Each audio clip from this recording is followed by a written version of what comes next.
Hi there, and welcome to Unit 7, Lecture 4. Our topic focus today will be on the election of Franklin Delano Roosevelt and his program plan, the New Deal, in which he, a Democrat, was going to try to tackle the Great Depression. We'll take a look at the programs that were created, the significance of these programs, the effectiveness of these programs, and if in fact the New Deal had an impact on dealing with the Great Depression. So FDR and the New Deal. He was a Democrat. He'd come from New York. He was fairly popular at the time. When he was elected, Amendment 20 was passed, which shortened the period of time from when a president is elected in November until when they take office. Prior to this, if you were elected in November, you didn't take office until the following March. This shortened it until January, mid-January. Shortened it by 6 weeks. It's like they could not wait to get rid of Herbert Hoover.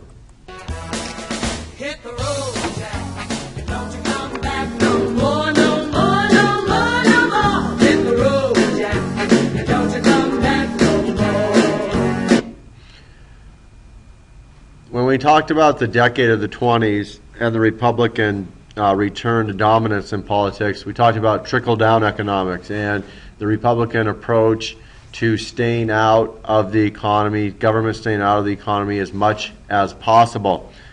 Well, Roosevelt was a Democrat, and the Democratic philosophy was quite different. He got some advice from John Maynard Keynes, who was an economist, and this philosophy would kind of become the cornerstone of the Democratic principles in terms of government relationship to the economy in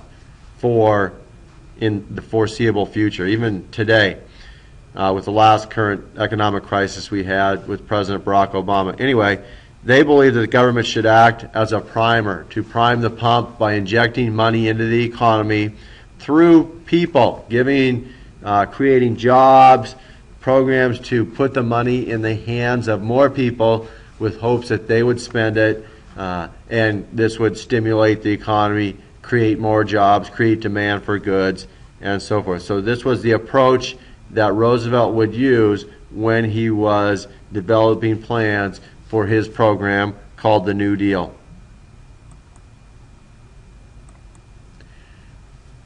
Okay. So there were 3 R's in the New Deal, which we'll get to in a minute, but the first thing that Roosevelt wanted to do was he wanted to calm the fears of the nation.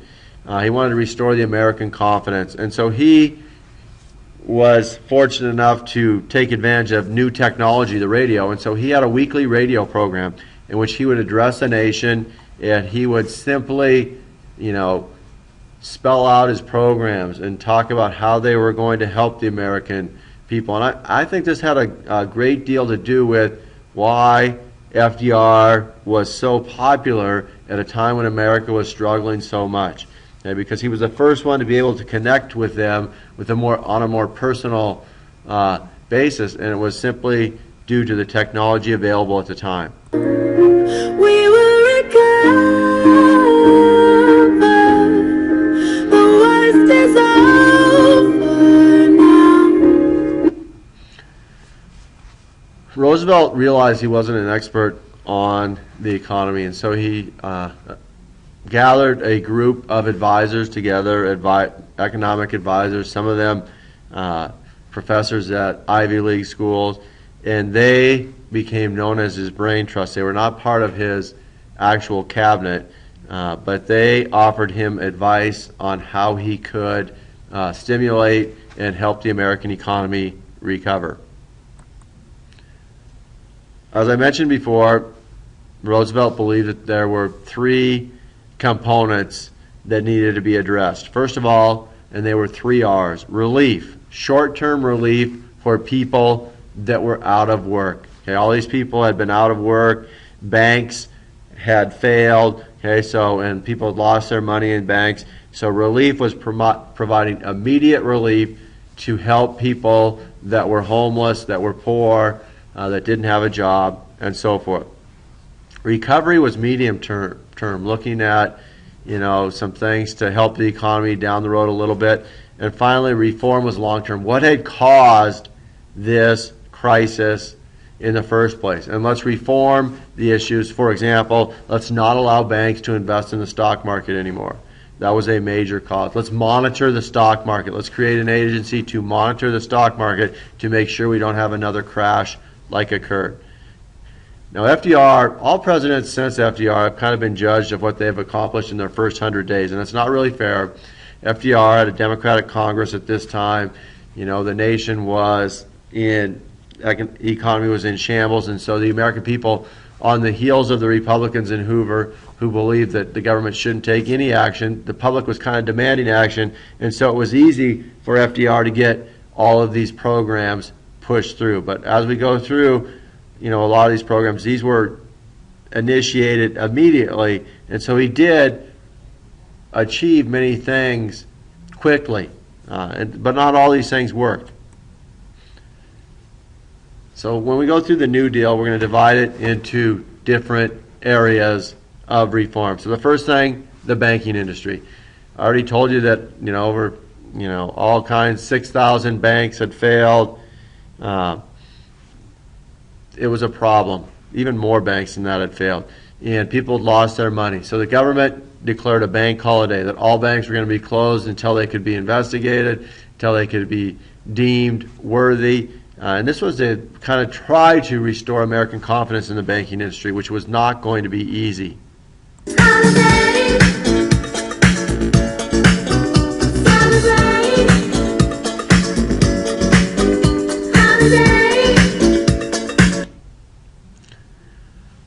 The Homeowners Loan Corporation was established to help cut down on the number of foreclosures, allow people to refinance their mortgage, and hopefully allow them to save their house. Again, in the latest economic crisis that we've been in the last 5 or 6 years, there are a lot of people that were losing their houses, more so than ever before in history.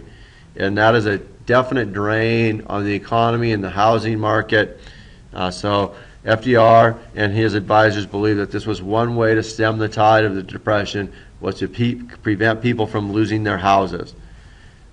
One of the most important components of the New Deal was the Glass-Steagall Banking Act, for 2 reasons. Number one, it took the banks out of the stock market, and probably more importantly, it created the Federal Deposit Insurance Corporation. If you go to a bank today, you see right on the door that the bank is insured. Your deposits are insured. Again, this was to restore confidence. People had lost their entire life savings in the banks, and this money had not been insured. To get the people to believe in the bank, to restore their confidence, there needed to be something done. And so the FDIC was created, and it didn't work right away. People were still reluctant.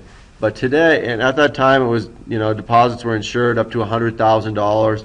Today, it's up to $250,000. So if you have up to $250,000 in a bank and something happens to the bank, your money is protected. You will get it back. Secondly, let's focus on relief and unemployment programs. Again, this was getting people back to work. So one of the first things he established was a Civilian Conservation Corps. And this was created to put young men back to work, mainly 18 to 24-year-olds. Close to 3 million men went to work. They did work like built bridges, dug ditches. They built the Como Dam. The CCC was responsible for building the Como Dam.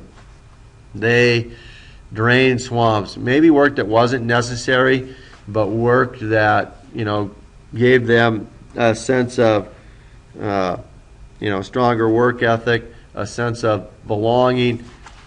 Part of their check was sent back home to their families.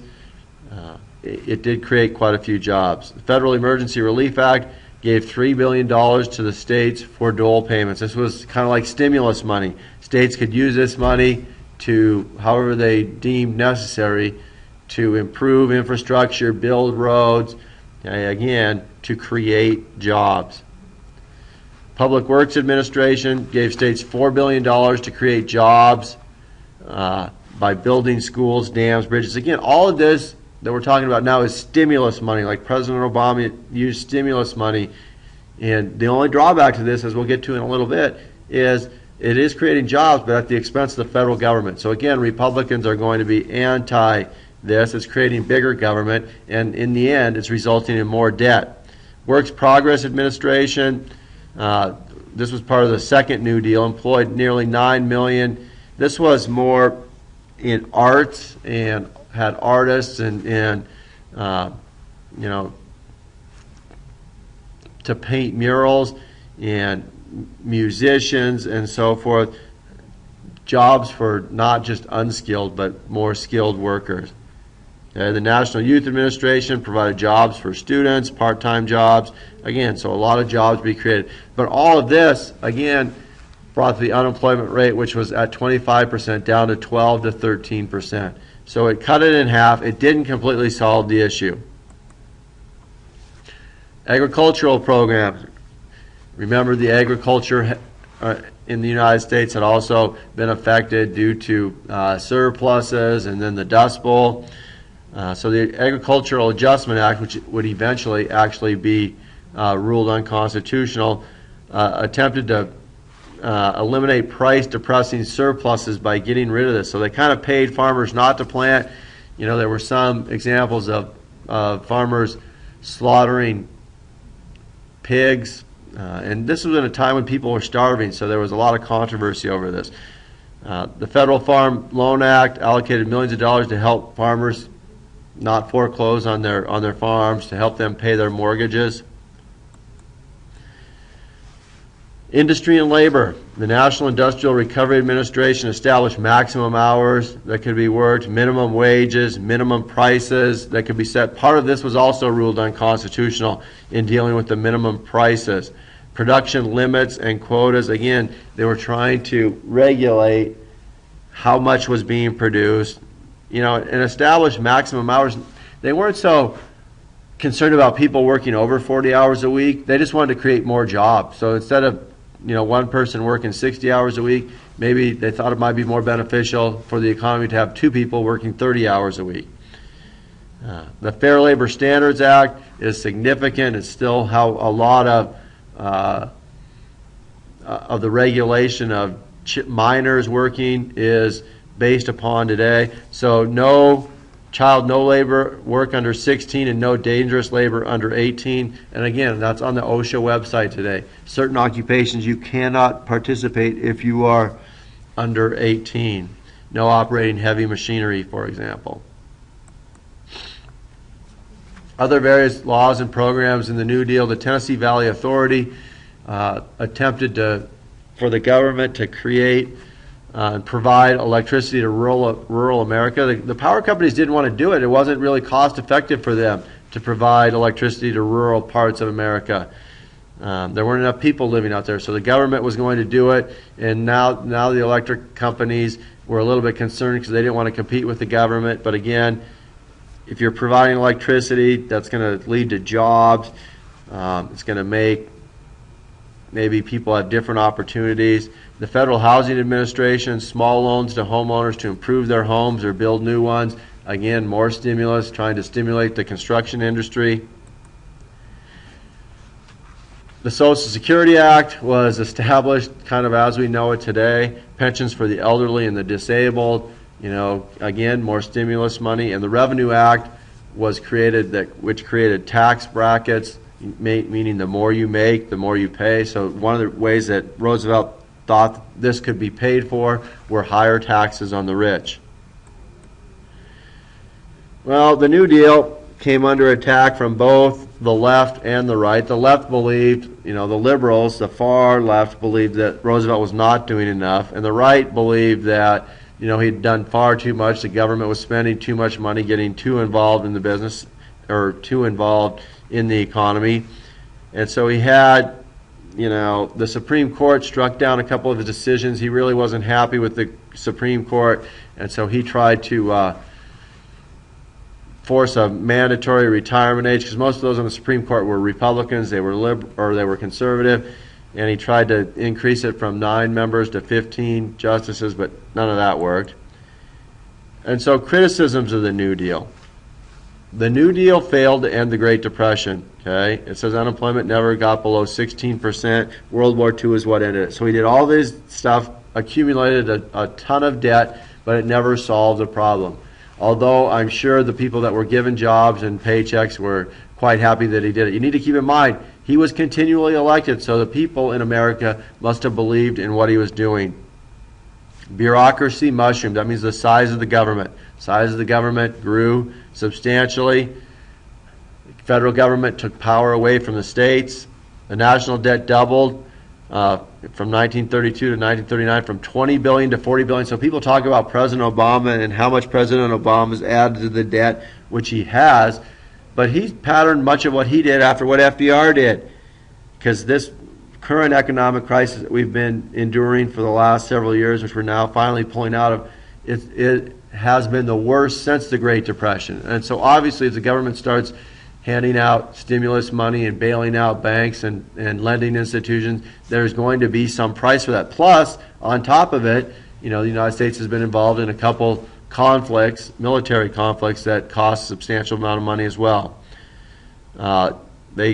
People criticize saying that the United States is becoming a handout state. People were just becoming used to getting payments and welfare. And they believe that the New Deal was creeping the United States towards socialism.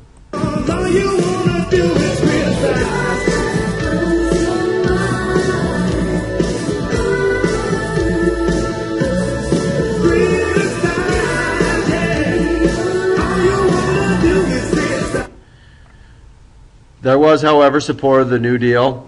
Many believed it saved capitalism by preventing a revolution in which those that were poor and had lost their jobs and lost everything would have risen up and overthrown the government and the rich.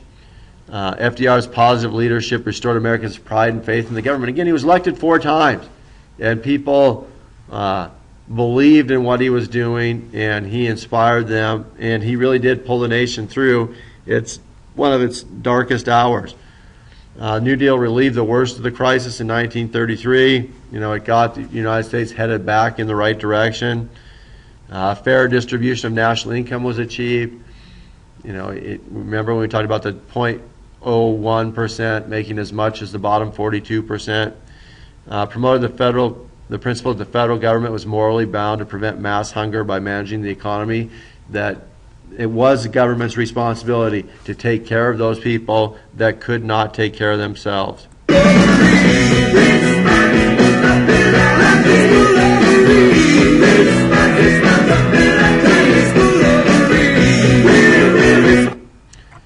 And many New Deal programs are still important today. Social Security, obviously, is still with us. The labor laws that were established, like with including a minimum wage and maximum hours, child labor laws, and also the Tennessee Valley Authority, the FDIC, and the Federal Housing Authority are all still in effect to some extent today. Looks like we made it. Let me jump away to